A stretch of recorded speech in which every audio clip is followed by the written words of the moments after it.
सुभद्रा हरण की लीला भी सुनाई है।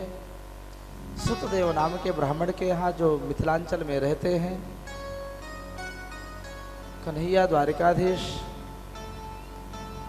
एक बार द्वारका में निवास कर रहे थे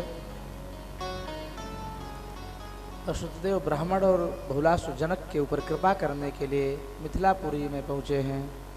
एक ही काल में, एक ही बेला में ऋषि मुनि शुकाचार्य, वशिष्ठ, व्यास, पराशर, विश्वामित्र आदि महामुनि भी हैं। भगवान ने भी और समस्त ऋषियों ने भी दो दो रूप धारण किया। एक ही मुहूर्त में भगवान एक रूप से ऋषियों के साथ राजा बहुलास के महल में गए, उनका आतिथ्य स्वीकार किया, और दूसरे रूप से सभी ऋषियों के साथ सुतदेव नामक ब्राह्मण के यहाँ जा करके अवभग सत्कार स्वीकार किया। और वहाँ पर भगवान ने की सेवा तो की श्रुतदेव ने, ब्राह्मण ने, श्रुतदेव ने, लेकिन अन्य जो ऋषि मुनि महात्मा भगवान के साथ आए थे वे बेचारे वैसे के वैसे बैठे रहे। श्रुतदेव भाव विभोर होकर के भगवान की ही पूजा करते रहे। सब बेचारे चुप शांत भूखे प्यासे बैठे रह गए।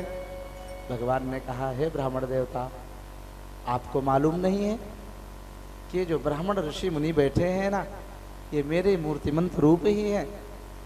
यहाँ तक कि मैं अपने इस चतुर्भुज रूप को भी इतना प्रीति प्रेम नहीं करता हूँ, नहीं चाहता हूँ जितना इन महर्षियों को, ब्राह्मणों को मैं चाहता हूँ। न ब्राह्मणान में दयितम रूप में तच्चतुर्भुजम सर्वदेवमयो विप्रः सर्ववेदमयो ह्ययम्। अतः इन सबकी भी पूजा करो, तब हमारी पूर्ण पूजा होएगी। सब ऋषि महर्षियों के, ब्राह्मणों की पूजा किया श्रुतदेव ने। इसके उपरांत सज्जनों, त्रिदेवों की परीक्षा की बात आई है। त्रिशुधीशेषु को महान, ब्रह्मा विष्णु महेश में श्रेष्ठ कौन है? सबसे बड़ा देवता कौन है? ब्रह्मा के भक्त कहते हैं हमारे ब्रह्मा जी बड़े, शिव के भक्त कहते हैं हमारे भोले बाबा बड़े, विष्णु नारायण के भक्त कहते हैं हमारे नारायण बड़े हैं। का नहीं, किसी की बात नहीं मानी जाएगी। फिर तीनों देवताओं की परीक्षा लिया जाए और जो श्रेष्ठ होगा वही बड़ा माना जाएगा। अपने अपने को तो सब बड़ा कहते हैं, लेकिन परीक्षा में जो उत्तीर्ण होगा वही श्रेष्ठ माना जाएगा, उसी की सबसे ज्यादा पूजा होगी। लेकिन परीक्षा कौन लेगा?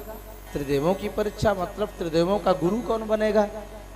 सब ऋषियों ने कहा ब्रह्मा जी के मानस पुत्र भृगु महात्मा बने, गुरु का काम करे। परीक्षा के लिए नियुक्ति भृगु की हुई। सर्वप्रथम अपने पिता ब्रह्मा जी के पास गए, प्रणाम नहीं किया, परीक्षा लेना है, गुरु रूप में है। अतः शिष्य को, भले पिता है, प्रणाम कैसे करें? प्रणाम जब नहीं किया, ब्रह्मा जी कह रहे ये क्या, ये मेरा पुत्र होकर के मुझको प्रणाम नहीं करता, इतने वर्षों के बाद आया। श्राप देने को उद्यत हुए। ब्रह्माणी ने जैसे तैसे रोका, समझाया, परीक्षा ले लिया, मौन लौट आए उल्टे पांव। कैलाश पर्वत पर शिव जी भोले बाबा के पास पहुंचे, उनको भी प्रणाम नहीं किया।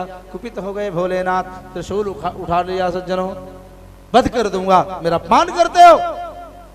पतित्वा पादयो देवी भगवती अंबिका दुर्गा पार्वती ने शिव जी के चरण को पकड़ा, है नाथ ये मत करो, ब्रह्म हत्या मत करो, आपको बहुत पाप होएगा। शिव जी मुस्कुराने लगे, जान गए आज हमारे नारायण को अग्र पूजा का भाग मिलना, इसलिए आज हम भी फेल होना है, मुझको भी।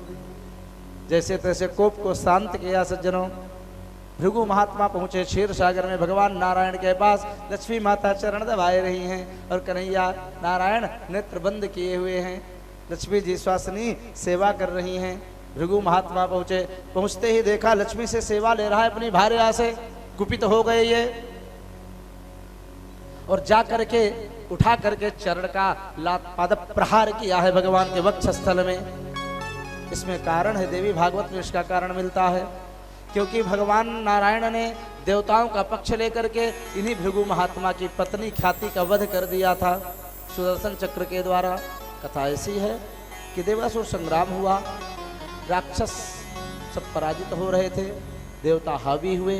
देवता अपने प्राण रक्षा के लिए भृगु की पत्नी के शरण में गए, उनकी कुटिया में, आश्रम में जाकर के छिप गए। देवता वहां भी पीछा करते हैं। भृगु की पत्नी ने आकर के कहा, खबरदार, हमारे शरण में आए हुए राक्षसों का तुम सब वध नहीं कर सकते हो। इंद्र कुपित हुए, भगवान नारायण का आवाहन किया, विष्णु भगवान आए हैं और विष्णु भगवान कुपित होकर के भृगु की पत्नी का सुदर्शन चक्र के द्वारा वध कर दिया था। वहां पर भृगु ने भी श्राप दिया था उस प्रसंग में। और आज इसी कोप में आए हैं, हमारी पत्नी का वध करके और स्वयं अपनी पत्नी से चरण दबवा रहा है। गृहस्थी का सुख ले रहा भी मैं तुझे बताता हूं। बढ़ करके भगवान नारायण के वक्ष स्थल में एक चरण प्रहार किया। सज्जनों, प्रभु ने देखा कि अरे भृगु महात्मा आए हैं और उन्होंने चरण प्रहार किया, उनके चरण में चोट ना लग गई हो, दर्द ना हुआ, कष्ट ना हुआ, क्योंकि मेरा वक्षस्थल तो अत्यंत वज्र की तरह कठोर है। उठ पड़े और ब्राह्मण देवता के चरण को पकड़ करके दबावे लगे। सज्जनों, वो कहते हैं अतीव कोमलौ तात चरणौ ते महामुने इत्युक्त्वा विप्र चरणौ मरदयन स्वेन पाणिना। अपने हाथ से स्वयं भगवान विष्णु भृगु महात्मा के चरण दबाने लगे। भृगु महात्मा के आंखों में आंसू आ गए। मैंने उनको प्रणाम नहीं किया, श्राप देने लगे। उनको चरण मारता तो मार ही डालते, पुत्र शूल उठा लिए तो श्राप देने लगे थे। इनको मैंने चरण प्रहार किया और इन्होंने मुझे दंडित नहीं किया, श्राप नहीं दिया, अपितु मेरे चरण दबा रहे हैं। हा हा हा, कन्हैया की तरह, नारायण की तरह इतना कौन उदार है। लौट आए, तीनों जगह की स्थितियों को बताया, निर्णय निकाला महर्षियों ने। तीनों देवताओं में भगवान नारायण महाविष्णु ही सर्वश्रेष्ठ हैं। देवी भागवत के अनुसार एक कारण और है। भगवान महाविष्णु ने दुर्गा जी का यज्ञ किया था सृष्टि के आदिकाल में। भगवती दुर्गा ने प्रकट होकर के महाराजेश्वरी ने भगवान नारायण को तीनों देवताओं में ही क्या, समस्त देवताओं में अग्रगण्य बनाया और कहा, हे केशव, हे हरि, तुम्हारे बहुत अवतार होंगे। जब जब धर्म की हानि होगी, पृथ्वी पर अराजकता बढ़ेगी, तब तब आप अवतार लोगे। आपकी यश कीर्ति वेद गाएंगे,